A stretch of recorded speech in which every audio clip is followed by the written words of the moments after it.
Hey, Joyful Journeyer, Anita Adams here, your host. And today I am pleased to introduce you to Anne Marie Thrives. Anne Marie is a coach, trainer, speaker, and author who specializes in empowering women and entrepreneurs towards confidence, well being, and purpose by helping them from the inside out.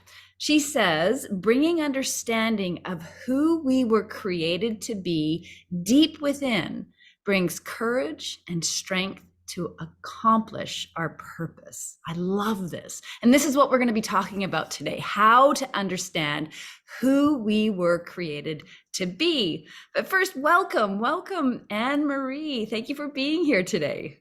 Thank you so much for having me. Thank you. Yeah, it's Great. great. I'm glad we got connected, and you're doing some wonderful work in the world and helping your clients. And I think we're going to have a really interesting conversation today. But before we dive into the theme of understanding who we were created to be, I want to know more about your journey. And I understand you suffered from spinal and traumatic brain injuries, and I gather from some of the information that you shared with me that triggered a turning point in your life. Mhm. Can you tell us what happened and how that led to the work you are doing today? Sure. So when I was in my mid 20s, I was on my way to moving to a new apartment. I had just gotten a new job.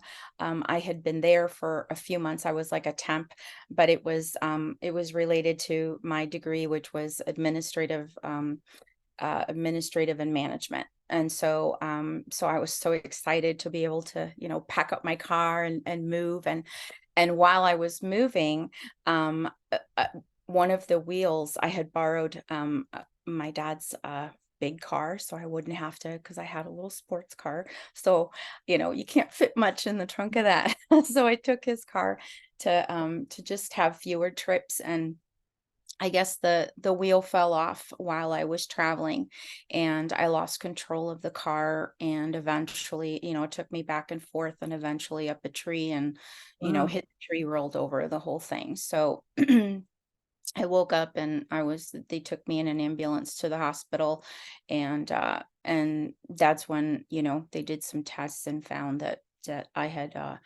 um I had broken one of the bones in my thoracic spine, which is right around like the bra line right around there.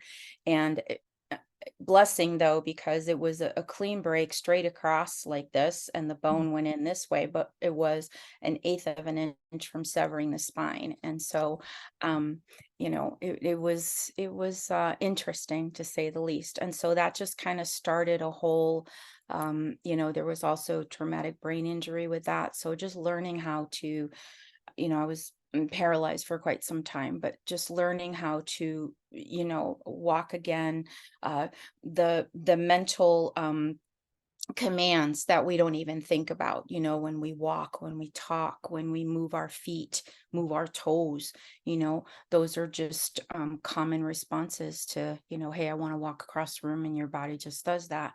Whereas, hey, I want to walk across the room. Do I have enough of a balance in my checkbook?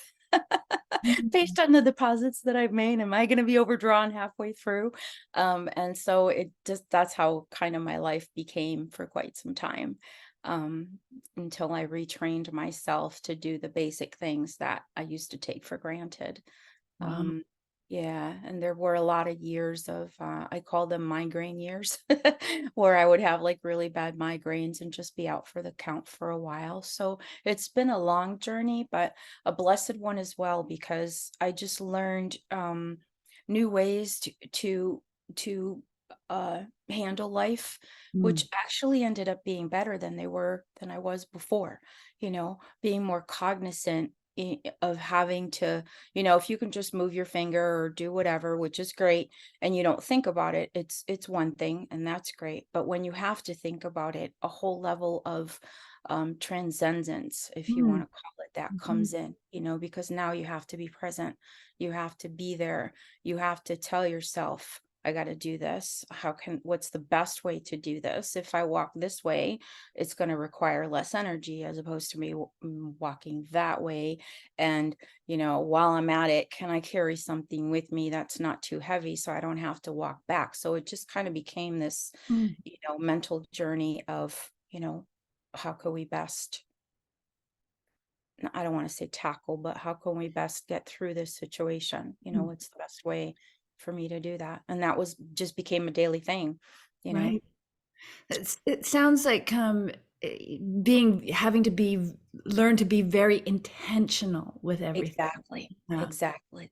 Yes. And there's a lot of learning and a gift that comes from that intention. So I get what you're saying. Like if you take things for granted for so long, and now all of a sudden you have to be so intentional with just picking up a cup, or like you say, moving across the room, and then that teaches you to be intentional with other areas in your life, and how what a blessing that can be, really, because many of us move through life not really aware or not being intentional with our actions and our thoughts.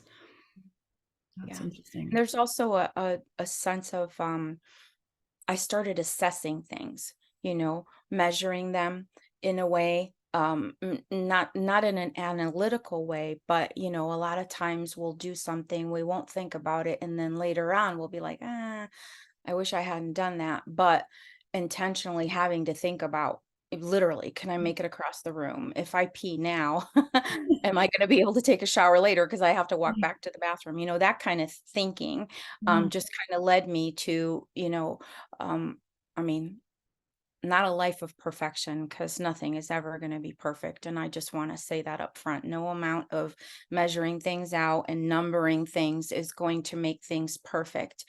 And we have to give ourselves the grace that, even the best of planners can make mistakes, and even engineers, they will allow for that, little pivot, because, Mm, it's going to happen, even when you're building a building, you have to allow for that growth, for that separation, for that, settling in, mhm, and so as you're making your plans, realize that it's great to make the plans, but it's also great to be able to recognize when, hey, as we're moving along and we're walking along, listening to the situation, listening to ourselves, and seeing, do I continue here, or is there a better way? That mhm, was how I kind of started approaching things, because I mm, had to. And mhm, now I look back and I think, I'm grateful for those times. Like, when um, I also had breast cancer a few years ago. I had the honor of taking care of my dad before he passed away here in my home, mm, and dealing with day to day, I'm here but I'm not here, kind of situation, mentally speaking, and hearing great stories. And then right after that, right after he passed, a couple months later, was when I got diagnosed. But um, just I look back at that time because my husband was home taking care of me. And so it was us in one room during the day, because even when I came home from the hospital, the type of surgery that I had no core and I had no arm strength. So my first morning waking up in my own bed, I was like, oh my God, the hospital bed did everything for me. What am I going to do mhm, now? Because I can't roll over. I can't get up. I can't. And I'm one of those, I want to do it myself. I don't want to bother him. And he was there, but and all of a sudden it was like, hey, your dad's chair's in the other room, because he had a recliner. So we started in, and that was my hospital bed. So we started in there, and just I look back at those times, conversations we had, just everything that happened. And I chose, like, my brain is looking at those things as opposed to all the stitches, all of the, you know, I don't know, everything that, went with that, the stitches opening up, the scars not healing. I don't see mhm, that. I look back and I see, hey, this was where my dad went home. This is where I spent time with my husband. This is where we bonded. This is where, we decided that, he's not going to go back to that job anymore. I'm going to do this, and that, and we can make it, and we're going to make different life choices so we could be together more and have better lives, as opposed to, just all of the good things that came out of it is what I'm looking at, as opposed to, you know, It's a um, choice, isn't it? it Like we is. can It is. choose to focus on the things that the hardships, the pain, the Mhm. suffering, the losses, or we can choose to focus on what are the lessons that I'm learning from this? How am I growing? Where can I take this? How can I create the life I really want despite the challenges that I'm having? And where can I step into my best self? And that takes a real certain mindset Yeah, to and if you do take that. the loss, and the only the only reason to go back to a loss is to take the lesson out of it. I like Not that. to go back and put yourself in that place so you can relive that grief and pain, because that brings trauma to your mind, and it starts to cause a crease in the brain where it goes back to that crease. But if you're just looking back, it's kind of like driving, you're always looking forward. You're only looking backwards in the rear view mirror just to make sure everything's Mhm, okay. You're not staring back there and turning your head, and you know what I mean? You're just quickly looking. mhm. Everything's okay. I'm going to keep going. And if we look at it, life that way, what was the lesson? Mhm. Okay, I lost that, but what was the lesson? And then you keep going.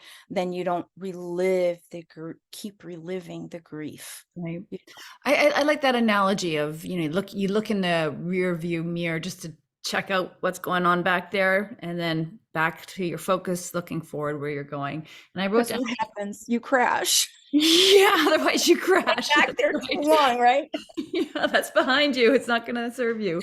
Yeah. Yeah. I like what you said though. The only reason to go back to the loss is to take the lesson from it. I think that's very powerful. The only reason to go back to the loss is to take the lesson from it. So thank you for sharing that. The next question I have for you, and how do you overcome physical and mental limitations that may be holding you back from stepping into your purpose? Okay. So for me, um, I learned through a lot of heartache and frustration. And there was a lot of hopelessness, until I realized that, hey, there's a possibility for me to walk. I mean, I'm always looking for the silver lining and coming from a place of hope instead of a place of despair.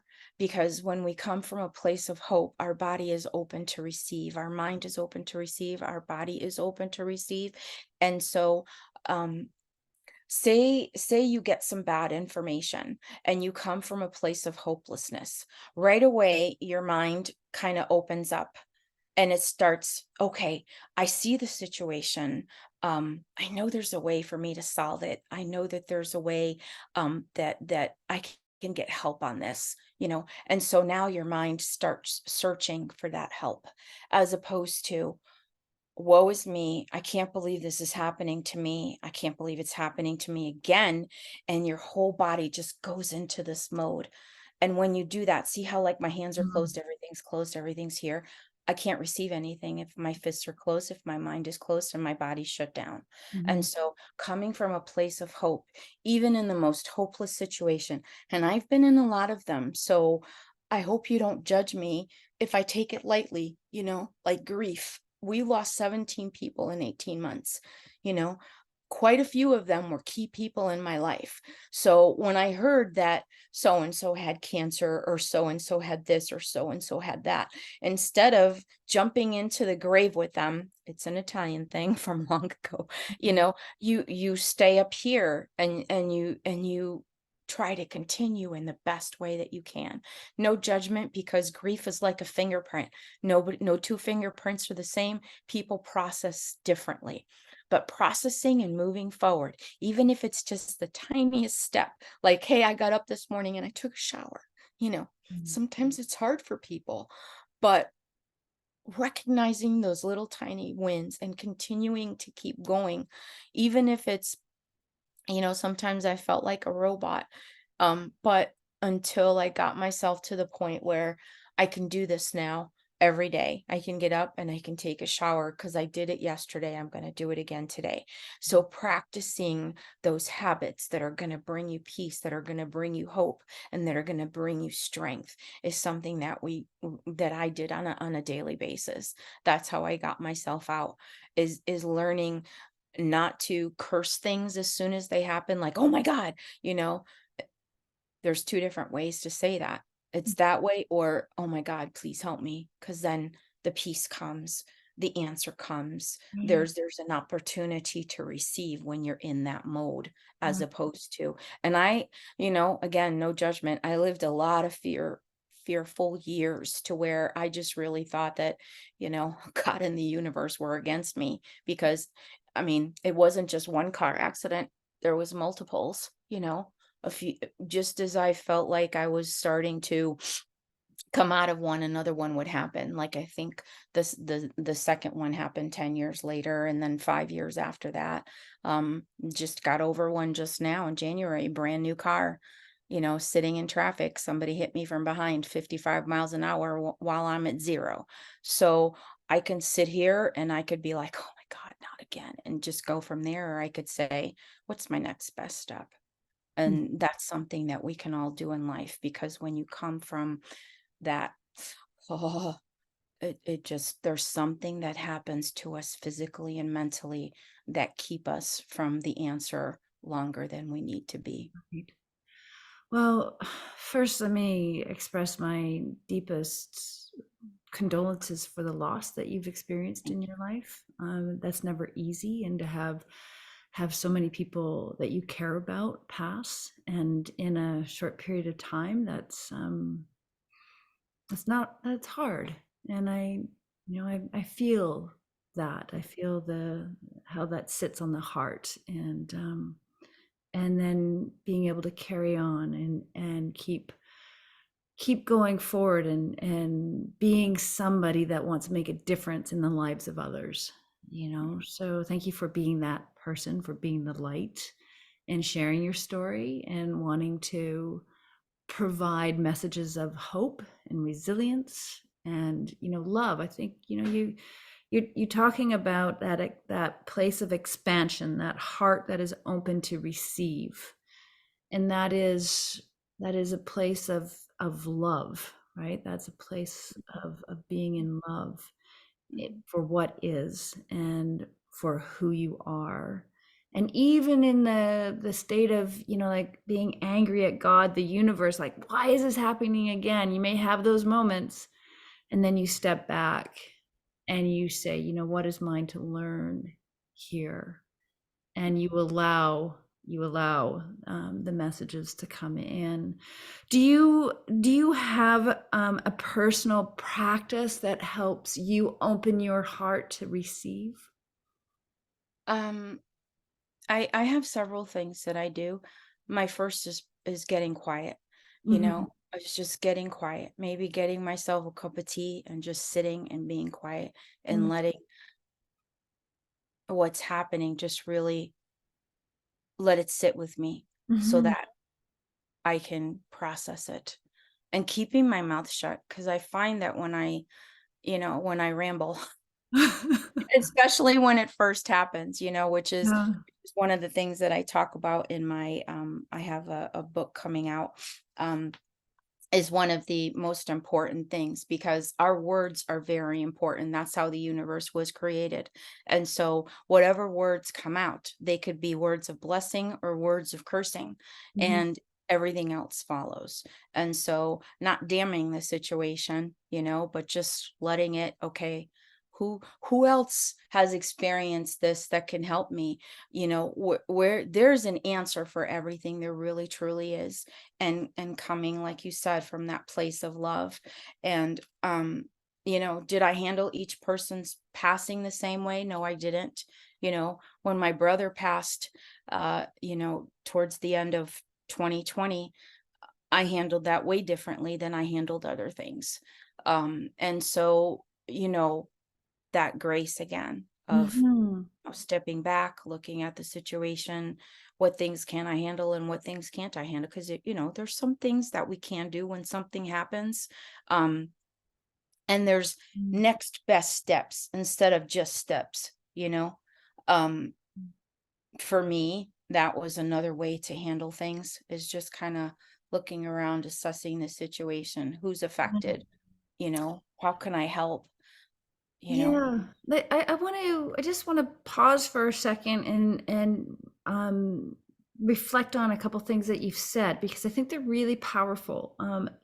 Let it sit with me, like so you're not pushing away the hurt, the pain, the anger. You're allowing yourself to sit with it, and I think that that is really key. We tend to want to push our negative feelings away and run away from them, hide from them, ignore them, pretend that they don't exist, and society in part teaches us to do that because, like and particularly in today's age with social media and these highlight reels of beautiful things that are happening all the time, that we are told that we have to be happy all the time, and it's not true. We need to, I believe, in order to get to that place of feeling good, we have to first allow ourselves the opportunity to process what is going on. And another thing you said that I want to present, and you've said it a few times, is giving myself grace. And I think that's a really important thing for the joyful journey or the audience listening to hear, that we need to give ourselves grace. And you talked about that before we got on the call as well. I think it's really powerful. That's a really powerful message, to give yourself grace. And Mhm. that's time to be kind to yourself, right? So I really love that. Stepping back, looking at the situation, asking yourself, what's the next best step? We don't need to have it all figured out. We just need to figure out that next best One. step, the one thing.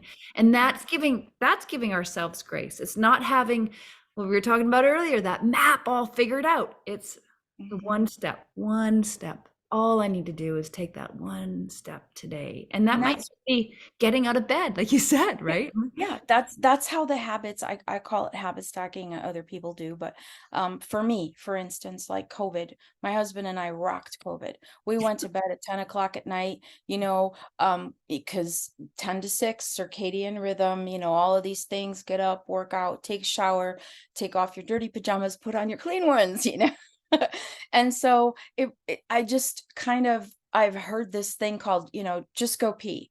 So I started developing where I've never been a lay in bed person, and I'm not condemning anyone that is. So what I'm trying to say is that next best step. Well, I'm just going to get up and go pee now. And if you're the type of person that wants to, for me, right? I want to get up and I want to work out in the morning. I got to the point where I psych myself. I'm just going to go to the bathroom. And then from going to the bath. So what did I do? I developed habits.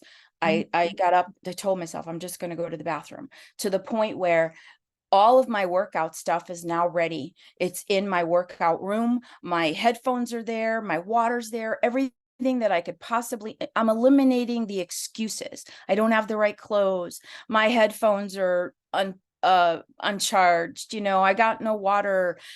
Just getting angry at the little things. Right. But if you eliminate the excuses, right, then and if there's going to be excuses, then you account for them and you start eliminating them so that there aren't any anymore. And You I get, care for again, I'm them. not talking about perfection, I'm talking about preparation, you Yeah. know to where all of my stuff is in the other room, my shoes, everything's in there. I go in there, I put everything on, my water's there, turn it on, work out, take a shower. I don't have to think about it, because then I don't want to work out today. I'm going to lay in bed longer. I don't, there's this whole other process when you're not prepared, as opposed to, I'm not wasting half an hour trying to figure out if I'm still going to work out or not. I'm already on the machine for half an hour and halfway through, Right. right? I've so been there where, lying in bed, because I said the night before, tomorrow I'm gonna work out first thing in the morning. I'm gonna start that. And I lie in bed and I'm like, I'm not up yet. I'm not getting up yet. I'm not, But so I like this technique. Mhm. Just go pee, so Yeah, that's just getting you go. out of, I'm just gonna go. That's the step. That's Yep, the one step. I'm yeah, just gonna go 'cause it's pee. And like, now you're I'm up just and now you see pee. your workout gear. I'm just gonna wash my hands, maybe I'll wash my face, that'll wake me up. Oh, my clothes are right there. So it's like there's this, it's a different process. Same thing as what we were talking about before, where you're closed as opposed to I'm open, I'm just gonna go pee, you That's know. so great. I love that. And I think maybe we'll call this episode Just Go Pee. That's a good one. Just go pee. Just go Yeah. But pee. literally that's what I did, you Yeah. know. But then, things happened and there were less days of just go pee. And I gave myself the grace to do Yeah. that Yeah. because it's a different time now. It's a different season. Trees have to die before spring comes. Leaves have to regrow, and that's how we have to treat ourselves. Yeah, Give absolutely. ourselves permission to not be perfect Yeah. because no one situation or person ever is. And I think that because we're, especially women, we're just, we want everything and everybody to be okay. Deep down inside, we're just made that way, no matter what personality type you are. Yeah, You absolutely. know, and so you just come from this, and even as we talked about before with the highlight reels, you don't judge yourself by somebody else's great day. You judge yourself by how you lived your life. Mhm. What's the sum total of your life? Are there mistakes? Yeah, but the grass is never greener on the other side. Susie Q's life isn't better than yours because it's not your life. Yeah. Yeah, awesome. And Gosh, the big I love all this stuff that you're sharing. I think some of my big takeaways, give yourself grace, let it sit, process. Think about just the one next step and just go pee. Just go pee. That's all you need to do to move forward. The day that I got into my accident, I had extra coffee in the morning because I'm like, and I was an espresso girl back then, and I'm not talking a two shot. I'm talking like a cup this big, probably 4 or 6, so two of those, okay? Wow. And I'm lying there on the table, and I said to the nurse, I said, "Can I get up? I really have to pee. I had a little extra coffee this morning." And she touched my shoulder and she said, "Sweetheart," she said, "I'm so sorry, but there's a big chance that if you even move wrong from this table, you're there's a chance you'll never walk again." So, and Holy, I was like, okay, I'll hold it or I'll pee my pants, you right. know. So that just go pee for me has It's got a bit of punch, doesn't it? Holy smokes. Wow. maybe I shouldn't have had that extra cup this morning. But I was starting to say before, real quick, is that, bullying, there's a lot of bullying around. Just and I don't mean just kids on a playground. I mean life. If you're not Mm, using this product or that product or, mm, whatever, but don't bully yourself. There's, yeah, yeah, we tend to in our mind say, "Oh, why did you do that?" Or, you yeah, know, there's cause for that sometimes, but don't bully yourself. Love yeah, yourself. Come from a place of love. Come from a place of hope. Come from a place of, even if you screwed up, that thing is going to turn itself right. And if you come from that place, it'll just open the world for you. yeah. That's beautiful. Thank you so much, Emery. And you've given us so many little nuggets of wisdom to think about today. So thank you. If anybody wanted to work with you or connect with you or learn more about you, what's the best way for them to contact you?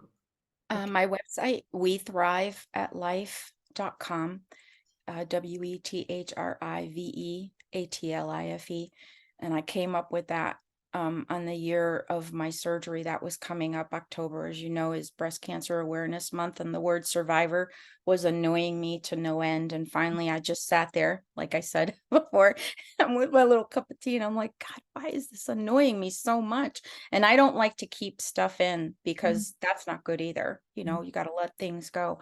Why is it annoying me so much? And I just felt the Holy Spirit say to me, I came here to give you life so that you could thrive, not survive. And so that's where We Thrive Mm. at Life was born, because we're here to thrive, not to just survive and make it through each day. So wethriveatlife.com. I have a YouTube channel, We Thrive at Life, and Anne Marie Thrives on Facebook. Awesome. Thank you. We'll make sure we You're include that welcome. in the show notes. And thank you so much for being so open and vulnerable and sharing your journey with us and your wisdom. And Thank joyful you. journeyer, thank you for tuning in. If you like this episode, please leave a rate and review or share it with somebody. The more we do that, the more likelihood that our messages can reach larger and larger people. And our objective is to raise the collective consciousness, and that starts by tuning in and learning to understand yourself. So Yes. yeah, Yes. we are. All right, everyone, have I a need it. fabulous day, and we'll catch you next time. Bye, Joyful Junior.